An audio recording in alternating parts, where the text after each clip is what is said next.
एक वोटर हैं जिनका इस लिस्ट से नाम भी काट दिया गया है, वो काफ़ी मायूस दिखाई दे रहे हैं।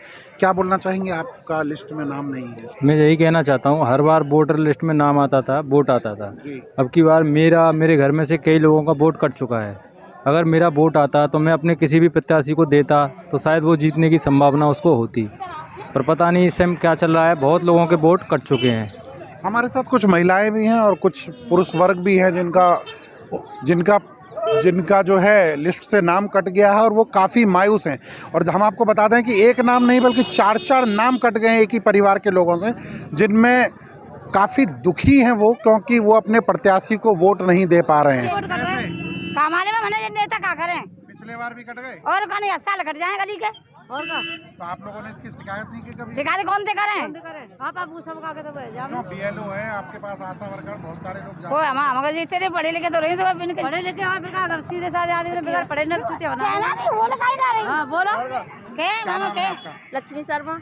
पहले आप वोट देते थे? पहले देते थे। इस बार क्या? हम तो पर भी गए 3 साल से नहीं है वोट बिल्कुल। 3 साल नहीं? 3 साल 3 बार या 3 साल से 3 साल नहीं। वोट तो आपका पिछले बार आपने सांसद का चुनाव नहीं दिया था। मेरा नाम वीरेंद्र सिंह सिसोदिया है।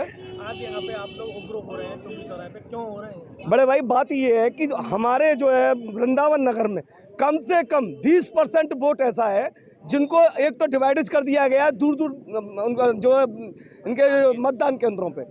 इसके अलावा तीसरा नंबर ये, एक परिवार में अगर 10 वोट है और सिर्फ उसकी 2 वोटें आई हैं। बेटे की है, माँ की नहीं है, माँ की है, बेटे की नहीं है, बाप की नहीं है, कसम की नहीं है, पति की नहीं है, ये पोजीशन है। और उनको भी डिवाइडेज कर दिया गया है, वोट ही गायब कर दी गई है। किसी तो पूरे परिवार की परवाह उड़ा दिया। जैसे कि देखो, ये मेरा जो है भतीजा है, ये मेरा भतीजा है, इसके 2 भाइयों की वोट है, बाकी के 4 भाइयों की वोट ही गायब कर दी गई बिलपत्री सहित। अब पति की नहीं है, जो 80 साल का बुजुर्ग है इस हिंदुस्तान के अंदर 80 साल से वोट डालता चला आ रहा है। और इस बार क्या किया इस सरकार ने, जो कि उनके लिए वोट डालने का मत ही छीन लिया। वो भी मेरे एक चाचा जी लगते हैं। देखिए इनके पास कैसा लगा? मैं सभी लोगों से ये कहना चाहता हूं कि जिस तरह से होली और दीपावली के महोत्सव को हम मनाते हैं, ये उससे किसी भी स्थिति में कम महोत्सव नहीं है। अगर आज हम लोग चूक गए तो 5 साल रोना पड़ेगा। मैं सभी ब्रजवासियों से, मथुरा वासियों से, वृंदावन वासियों से पुरजोर इस बात के लिए कहूँगा कि बढ़ चढ़कर मतदान में हिस्सा लें। वृंदावन की किन जरूरी समस्याओं को लेकर के आज आपने वोटिंग की है? देखिए ऐसा है कि सरकारें काफ़ी सारी आई, लेकिन एक चीज़ जो मैं मानता हूँ वो ये है कि एक बड़ी समस्या जो वृंदावन की है वो स्वच्छता, दूसरी है रोज़गार, और तीसरी कहीं ना कहीं हम मानते हैं कि आपराधिक तत्व जो बढ़ते चले जाते हैं किसी भी सरकार में आने के बाद, उनमें कमी आनी चाहिए।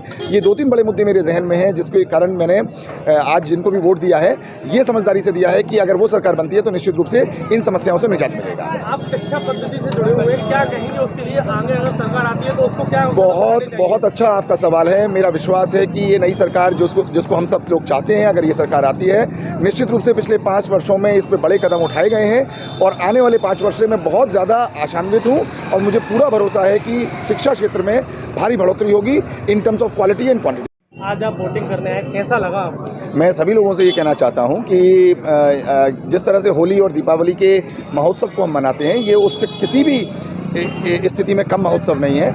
अगर आज हम लोग चूक गए तो 5 साल रोना पड़ेगा। मैं सभी ब्रजवासियों से, मथुरा वासियों से, वृंदावन वासियों से पुरजोर इस बात के लिए कहूँगा कि बढ़ चढ़कर मतदान में हिस्सा लें। वृंदावन की किन जरूरी समस्याओं को लेकर के आज आपने वोटिंग की है? देखिए ऐसा है कि सरकारें काफ़ी सारी आई, लेकिन एक चीज़ जो मैं मानता हूँ वो ये है कि एक बड़ी समस्या जो वृंदावन की है वो स्वच्छता, दूसरी है रोज़गार, और तीसरी कहीं ना कहीं हम मानते हैं कि आपराधिक तत्व जो बढ़ते चले जाते हैं किसी भी सरकार में आने के बाद, उनमें कमी आनी चाहिए।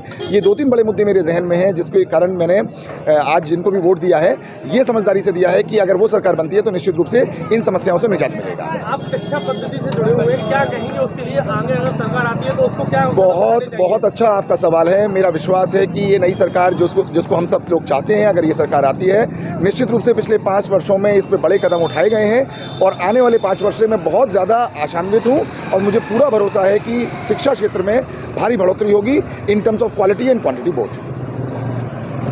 इस समय हम वृंदावन के बूथ संख्या 33 और 34 में हैं और 3 बजे के जो आंकड़े हैं मतदान के वो काफ़ी निराशाजनक हैं, क्योंकि 45% मतदान इस समय हुआ है। और अगर हम बात करें 11 बजे तो 20% का आंकड़ा था मात्र। 1 बजे महज 35% पूरे मथुरा विधानसभा में जो 5 सीटें हैं उन पर सिर्फ 35% ही मतदान हुआ था और 3 बजे मात्र 45%। तो अब जो महज जो 3 घंटे बचे हुए हैं, क्या इसमें 60 से ऊपर का प्रतिशत जाएगा? और जो ये निराशाजनक जो आंकड़े हैं आखिर वो क्यों हैं? हमारे साथ इस समय मौजूद हैं नवलगिरी महामंडलेश्वर जी, जो बताएंगे कि आखिर ये निराशाजनक आंकड़े आए क्यों हैं। महाराज जी, जो आंकड़े आए हैं वो काफ़ी निराशाजनक है। मैं भी वोट डाल के आ रहा हूँ, ये मुझे बार बार सुनने में मिल रहा है। इससे पहले भी मैं बहुत समय से सुन रहा हूँ कि बहुत ज़्यादा चिंता की बात है कि वोट बहुत ज़्यादा कम पड़ रहे हैं। अच्छा, दूसरी बात, अभी मैंने यहाँ पर आके बूथ पे आके देखा है कि पूरा घर उड़ा दिए हैं। इतने सारे मेरे भी बच्चों के वोट उड़ा दिए, मेरे शिष्यों के, जो मेरे उन्होंने विधानसभा में डाले और हमारे निगम में डाले, उनके भी वोट नहीं है। इस बार वोट बहुत ज़्यादा उड़ा दिए गए हैं। लेकिन मुझे लगता है, मैं सबसे आग्रह कर रहा हूँ, भैया ये बहुत ज़रूरी काम है, ये सबसे पुण्य का काम है, सबको इसमें वोट डालना चाहिए। और मैं कह रहा हूँ जितने भी लोग हैं सब लोग घर से निकाल के लाओ। अगर वोट कम पड़ेगा तो ये चिंता की बात है। और सबसे बड़ी बात है कि अगर वोट कम पड़ता है तो ज़रूर किसी ना किसी को इसमें हानि, सबको हानि होनी है, सबको हानि होनी है। इसलिए सबको ये सोचना पड़ेगा कि ये वोट डाला जाए, ये वोट डाला जाए। और इतना कम वोट जरूर कुछ ना कुछ लेके आ रहा है ना। आंकड़े जो हैं, आंकड़े बहुत कम है। 45% मतदान कहीं ना कहीं चिंता का विषय है। चिंता का विषय नहीं, बहुत चिंता का विषय है। और पहले ही चरण में जो पूरे मथुरा का, जो मैं आपको आंकड़े बता रहा हूँ, पूरे मथुरा का है, ये मथुरा का ये पहले चरण का चुनाव है। और इसमें अगर इतना कम पड़ रहा है तो मैं तो अभी लोगों से आग्रह करूँगा, अभी तो कई चरण में मतदान होने हैं, भाई आप लोग से प्रार्थना है कि सब लोग पूर्ण मतदान करें। कम से कम ये समझ लीजिएगा, अगर हमको अच्छी सरकार चाहिए और राष्ट्र का हित चाहिए, प्रदेश का हित चाहिए, तो मतदान करना बहुत ज़रूरी है। इसलिए सबको मतदान करना चाहिए, तभी हम जाके कुछ कर पाएंगे। ये हमारे साथ है महामंडलेश्वर नवलगिरी जी महाराज, जो बताए कि आंकड़े कम हैं लेकिन निराशा की जरूरत नहीं है, क्योंकि ये प्रथम चरण का चुनाव है। अभी और भी चरणों में चुनाव होने बाकी हैं, लेकिन मतदाताओं से अपील भी है कि वो अपने मत का पूरा प्रयोग करें, वो मतदान अवश्य दें, घर पे नहीं बैठें, क्योंकि आपके एक मत से किसी के जीत की आशा बंधी हुई है। मैं आशुतोष शर्मा, इंडिया रिपब्लिक से, वृंदावन के लिए।